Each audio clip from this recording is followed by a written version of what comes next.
Estamos en Perfil, en la televisora regional de Portuguesa, conversando con el abogado Alfredo Torres Quiroz y estábamos abordando el tema de la realidad de lo que está pasando en este momento en Venezuela en la comercialización del petróleo, porque nos permitió recordar en este negro lo que decía el Shah de Irán en los años 70, el petróleo es para venderlo, no para guardarlo, y el petróleo seguirá siendo por 50 años, por 100 años todavía, la fuente energética más importante en el mundo. Y como decíamos, en Estados Unidos el promedio de consumo diario es de 20 millones de barriles al día. Y Venezuela es un mercado, es un espacio del que necesariamente necesita a los Estados Unidos seguir llevando petróleo porque les resulta más económico. Y ellos se rigen fundamentalmente por los patrones de la economía, más en una gestión como la de Donald Trump, que es un hombre de negocio, nadie lo puede negar. Esa posibilidad de que Estados Unidos llegue a una negociación con Venezuela que al final permita, después de julio, cuando finalice el contrato de Chevron, sea con Chevron o con cualquier otro tipo de empresas, que sigan llevando petróleo a Estados Unidos, se siga extrayendo petróleo de Venezuela para Estados Unidos, pero con unas condiciones especiales, pero que de esa manera también el Venezuela y el gobierno de Venezuela pudiera resultar de alguna manera beneficiado por ello. Fíjate, tú hablabas de los paradigmas. La producción de petróleo en Venezuela asociada con empresas extranjeras, sean americanas, sean iraníes, sean bielorrusas, etcétera, se aparta del paradigma que predominó en Venezuela, inclusive de la legislación y de la Constitución de Venezuela, porque los contratos se apartan del paradigma de la nacionalización del petróleo. Es decir, es el reconocimiento de que la PDVSA que conocimos ya no está.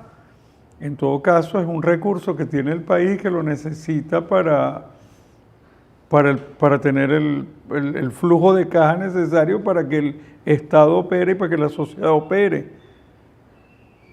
Eso es bueno dejarlo en claro porque es un debate que no se ha dado. Es decir, esos contratos de interés nacional, ¿quién los conoce? O sea, ¿cuáles son las cláusulas? ¿Esas cláusulas se ajustan a la legislación venezolana o ha sido más bien la necesidad?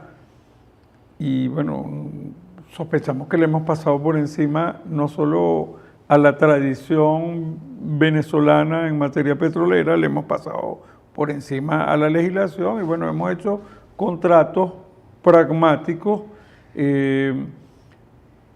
para un Estado que tiene necesidades crecientes de seguir operando y que está operando al mínimo a pesar, y no se ha dicho también que la sociedad venezolana funciona, la economía venezolana funciona gracias a que tenemos, no sé, 7, 8 millones de venezolanos con tendencia a subir en el extranjero que envían remesas y que esas remesas ya pasaron a ser un componente importante del producto venezolano, del Producto Interno venezolano. Las remesas ingresan, mueven y dinamizan la economía. En la medida en que se presenta la situación migratoria hacia los venezolanos en Estados Unidos, esos venezolanos que tienen los estatus menos protectores, por decirlo así, o menos seguros, o que son provisionales y prorrogables, y que los asumieron porque un Estado asumió una política hacia Venezuela que brindaba un mínimo de seguridad jurídica. Llega una nueva administración y cambia toda la seguridad jurídica que había con respecto a ese estatus migratorio. Entonces, tenemos venezolanos que trabajaban en dos partes, ahora para tener menos exposición, menos posibilidad de que los sigan, de que le hagan el control de la policía administrativa migratoria, les interroguen, los agarren en la calle sin los documentos porque lo dejaron en la casa y como se ha visto que no ha habido debido proceso tampoco allá y una necesidad de cumplir estadísticas, porque en definitiva el gobierno de Estados Unidos necesita monedas de cambio para negociar con Venezuela, y esas monedas de cambio son seres humanos. Entonces, lo que no hacía el presidente anterior, lo está haciendo Donald Trump en el sentido de que ahora él tiene monedas de cambio y utiliza un tercer país para eso, que interpretado, que Bukele. está utilizando el poder. Está utilizando el poder. O sea, más allá de la forma. En ese marco, porque agregando al tema petrolero, muchos dicen, bueno, pero es que Estados Unidos puede recurrir al fracking, que es el rompimiento de la roca para poder llegar al petróleo, pero es que les resulta más caro. Sí, los costos de operación. Que llegar a una negociación con Venezuela. Y entonces, en esa negociación con Venezuela, ¿con quién estoy negociando? Estoy negociando con quienes están al frente del poder. Hay quienes dicen que este gobierno no tiene legitimidad, pero al final... Pero es el que está en ejercicio del poder, el que está. Claro. O sea, el que tiene el monopolio de la fuerza y el que tiene la dirección del país. Bueno, entonces no nos están diciendo la verdad, ni uno ni otro, a la mayoría de los venezolanos. No, porque ahí está el pragmatismo. Ni el gobierno es totalmente antiimperialista y doctrinariamente está en contra de los Estados Unidos y el capitalismo, etcétera, etcétera, ni los Estados Unidos está totalmente contra lo que ellos llaman el gobierno de fuerza de acá, ¿no? Entonces, por debajo de todas esas esquemas de propaganda está el realpolitik, la política real y los intereses económicos. Y en Estados Unidos, que no es una sociedad de partidos, quizás es un Estado que no es de partidos, sino que los partidos políticos existen, digamos, los predominantes, el republicano, el democrático, pero influye mucho el lobby, el financiamiento de las empresas, y Chevron le dio dinero a los republicanos y le dio dinero a los demócratas. Claro. Y entonces ellos aspiran que sus intereses, que son también los de la empresa americana, sean respaldados. Entonces el gobierno de los Estados Unidos necesita asegurar sus intereses en Venezuela, asegurar su abastecimiento más allá inclusive de las diferencias políticas que aparentemente pudieran haber. O sea, que son un poco más de que se vende más como propaganda, como la diplomacia de micrófono, pero que en el fondo se logran acuerdos. O sea, porque un Estado que logra, para manejar el tema venezolano, desacata inclusive decisiones de los tribunales americanos, bueno, entonces hay como que un doble discurso, porque siempre tenemos la idea de que donde excelentemente se manifiesta la separación de los poderes y de donde viene, inclusive antes de la Revolución Francesa, es de los Estados Unidos. Estados Unidos es el país calificado en el mundo entero como el más presidencialista del mundo. El presidente de los Estados Unidos nombra los magistrados de la Suprema Corte de Estados Unidos. El presidente de Estados Unidos nombra a las autoridades electorales para las elecciones. No lo hace el Congreso, lo hace el presidente. El presidente designa cargos importantes en el país con evaluación, obviamente, del Congreso, como el caso de los magistrados de la Suprema Corte, pero la iniciativa es del presidente.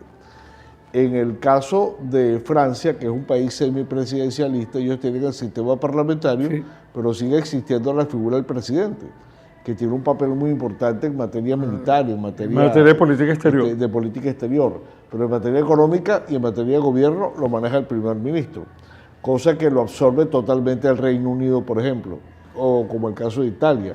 El presidente juega un papel más que todo diplomático, pero no ejerce un papel desde el punto de vista político. En el caso de Venezuela, tenemos una situación que viene derivada de un hecho desde el nacimiento. El presidente concentra fundamentalmente la influencia mayor en el comportamiento del Estado.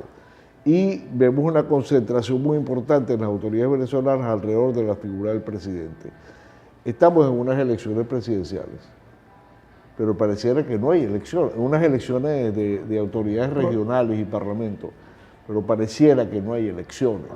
O sea, uno le pregunta a la gente en la calle, ¿hay elecciones? Y la gente dice, bueno, no sé, por ahí están postulando unos candidatos a gobernadores, Capriles se postuló de candidato, pero no hay un ambiente electoral como tal que diga, sí, tenemos una realidad como esa. Y adicional a eso estamos infectados por ese tema nacional e internacional. ¿Qué puede ocurrir en Venezuela en lo inmediato? Bueno, tú bien lo dices, yo no veo, o sea, no hay clima, la incertidumbre económica, las expectativas racionales de la gente está pensando en cómo, o sea, qué va a hacer, qué va a gastar lo poquito que tiene en la cuenta de ahorro, en la cuenta corriente mañana. No está pensando en elecciones, no está pensando en quién encabeza la lista de tal o cual estado del partido oficialista o de los partidos de oposición que manifestaron su interés en participar. ¿Pero esa es crisis de los partidos políticos o es crisis...? No, es que es un problema de momento, del momento político. El momento político se lo absorbe la situación económica, el momento económico. La gente está pensando en qué pasa con el nieto que está en Estados Unidos y que tiene un estatus provisional. La gente está pensando en que no me va a llegar la remesa de Argentina, de Ecuador, o no me va a llegar la remesa de Canadá, porque el fenómeno Trump, el tema de los aranceles, las amenazas, cambió también las expectativas de los agentes económicos en todo el mundo. Es planetario. Todavía ni siquiera hemos hablado sobre China, sobre el papel de China, que es un motivo que es prácticamente también la gran competencia que hay entre los Estados Unidos ante el avance tecnológico, ante el avance de habilidad para colocar los productos, porque China colocó a esta población como cabeza de playa. Pero sin dejar de tocar ese aspecto, porque es importante, consideramos que es interesante, también China está advertido, como un país que ha crecido económicamente, que su mejor mercado es los Estados Unidos. Sí, por eso, y tienen que ponerse de acuerdo. Vamos a cumplir unos compromisos de publicidad y ya regresamos a Perfil para continuar conversando con nuestro invitado, Alfredo Torres Quirós.